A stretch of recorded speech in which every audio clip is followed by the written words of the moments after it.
Dudes, it's Gaz, and welcome back to another First Descendant video. So we got a major patch today we'll be going over involving the First Descendant. This is on all platforms, and we've actually got comments from the devs about these changes, explaining why they're happening and other things in the future as well. So let's get right into the patch notes. But before we do, make sure you sub this channel. We do daily video uploads. I'll be back on Warframe tomorrow, and I'll be streaming the First Descendant on Saturday. So we got tomorrow, Warframe, Saturday, First Descendant, Sunday, more Warframe, okay? So you're covering both games on this channel, and it's going pretty well. So hopefully you guys enjoyed the First Descendant and Warframe a ton, just like I am. All right, going over these patch notes, we have the first big thing added here. We have hard mode dungeon matchmaking. I'm going to show you exactly how this works in-game, but basically it's... You're getting matchmaking for them. It's not going to be perfect, but we'll go over what we have here. So first, content improvement. Added the start public operation function, matchmaking, to infiltrations. So like hard mode dungeons. The start public operations is available even if you have changed the selected reward, but if you select an additional option, only start private option will be available. Remove the sequential type immunity spheres from named monsters. They have been changed in order to either default or extermination types. Okay, so what those are two pretty major lines right there, honestly, as far as the grand scheme of things in the game. So the first one is they added matchmaking for hard mode dungeons. If you have not gotten to hard mode in I almost said Warframe, in the First Descendant yet, you play it's the same dungeons, like the end zone dungeons of each area, but they've made them harder. They've added higher level enemies. They've added additional objectives. Some of these have like additional defense objectives compared to before, and things like that. You can actually add modifiers too. So it's going over and quickly showing what we have here.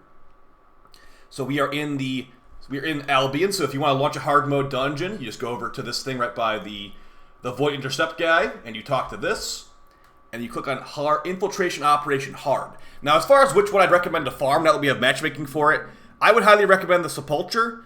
The Sepulcher is really, really easy and fast. Also, it drops relics that are pretty good. This amorphous material pattern it drops has a 20% crystallization catalyst blueprint drop rate, so a Forma blueprint drop rate. I'll probably farm this later tonight, honestly. And of course, if you don't know this, you can change the reward. So you have either the 76, this has a good drop rate for crystallization catalyst, or you can go for the 77, which I believe has an energy activator blueprint. A 6% energy activator blueprint. That's probably the highest drop rate you get in the entire game, just to be a heads up. But if you do have a shape stabilizer, I believe it comes like 10% drop rate. So yeah, you can either farm crystallization catalyst blueprints here, or energy activator blueprints. But here's the thing, guys.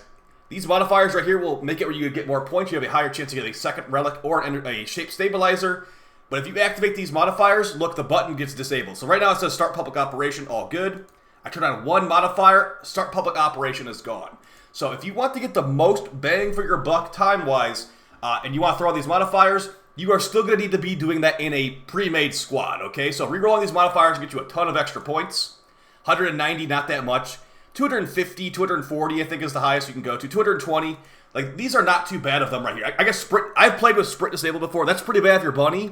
But on, like, Glay, it's probably fine. So, rerolling these modifiers get you more points. More points get you more rewards. And you can, like, get up to 2 relics per run and a shape stabilizer if you're really lucky. So, Sepulcher, recommend farming that one a lot. I'll probably farm it tonight on stream. But reminder, or not on stream, off stream. I'm not streaming tonight. Reminder, though, if you put any modifiers, you cannot be in a public squad. All right, but switching rewards is fine, according to them. And additionally, they did say that they are going to be... Oh, they already did this. There are certain enemies in this game and certain bosses in this game that they use the orb mechanic in this game for boss immunity shields a lot. Like, the boss puts up an immune shield, and they get these 3 floating orbs. Those orbs usually have different mechanics to them. For example, up until today, one of the mechanics was destroy the orbs in the order that they spawned. And nothing in game actually told you about that. It's just pretty much to figure it out yourself.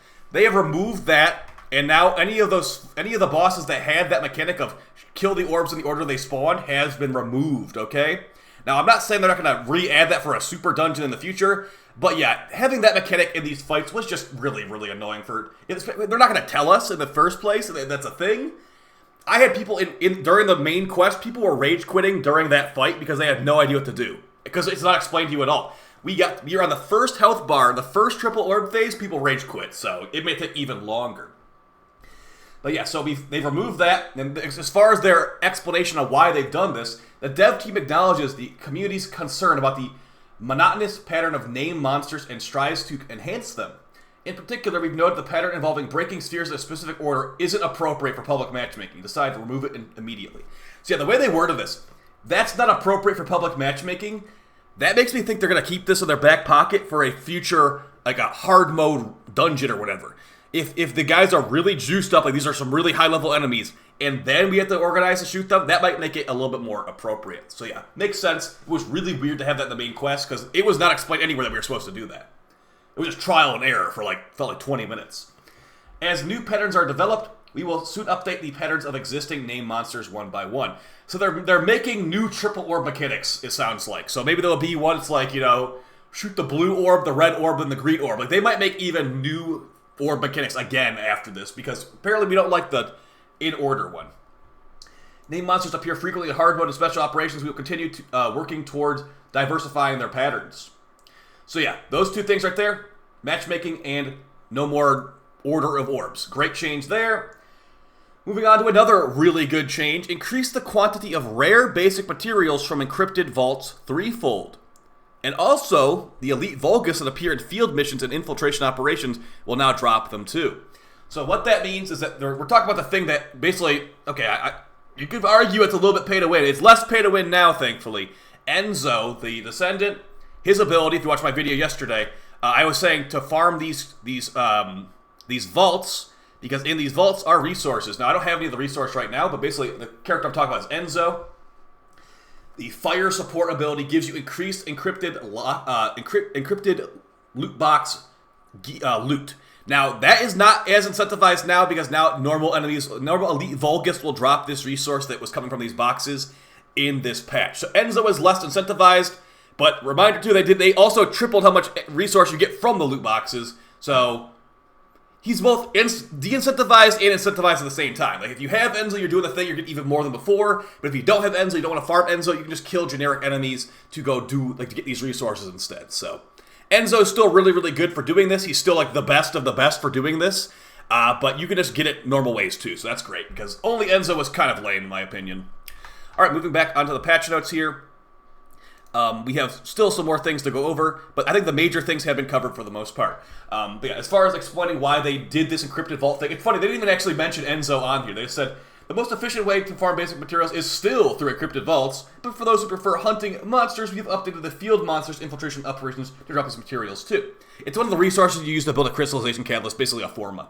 The dev team will closely monitor the overall farming status and do our best to create a joyful environment for all our descendants. Well, that is an interesting sentence right there. How about other things? How about things that aren't just encrypted vaults? Because, I mean, they weren't that bad. I mean, they pretty much required Enzo, but not everybody had to be Enzo. How about some of these other things? How about farming some of these other terrible things? Reduce the time from 2 90-second to 2 60-second operations for the Operation Kingston Vulgus Data Transmitter hacking mission. It's basically a random mission on Kingston. It's just going to be quicker now. It's not going to really change anything, I don't think. Improve the Battle Pass supply shop button's visibility by redesigning it to format the bonus shop banner. The bonus shop for our Battle Pass is so bad. They should just change it outright.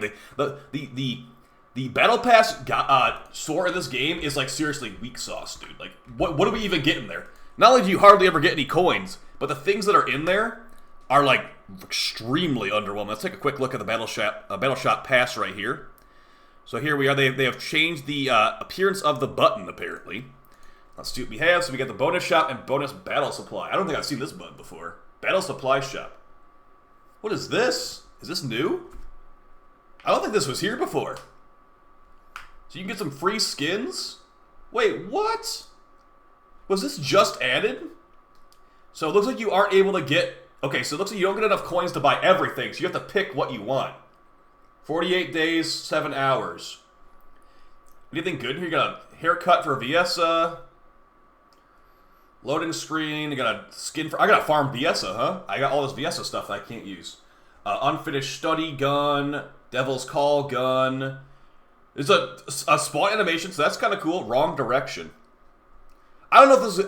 let me know if... Guys, let me know if you got this part of the video. Was this stuff here originally? Because I don't remember seeing this button. I remember seeing this button, and I thought this stuff was pretty bad. But yeah, I did not see this button here before, so... Okay. Either way, there's a page here that you can get stuff from. I did not see that there before, so that's cool. Either way, the Battle Pass bonus, the bonus shop specifically is not very good. The Battle Supply Shop does seem pretty good, though. I don't know how I got that stuff, to be honest. Currency used to purchase supply shop items. Okay, whatever. Either way, that was changed, and I think that is basically it for the patch notes, guys. You get a couple, like, there are some big optimization fixes here to make the game, like, run better. But that's what really just, they're not really worth, like, reading off every little line, because who cares about every little specific optimization besides the devs? But yeah, you can get season-limited skins for free at the Battle Supply Shop, complete preseason challenges claim. Okay, so they improved the Battle Supply Shop button visibility, redesigning it. So I guess that was actually there before, just it was really hard to tell. Okay, so cool. I'm gonna probably pick up that spawn animation, probably gonna pick up, like, maybe those skins. So I guess that was there before, so it was really, really badly designed. They've redesigned it.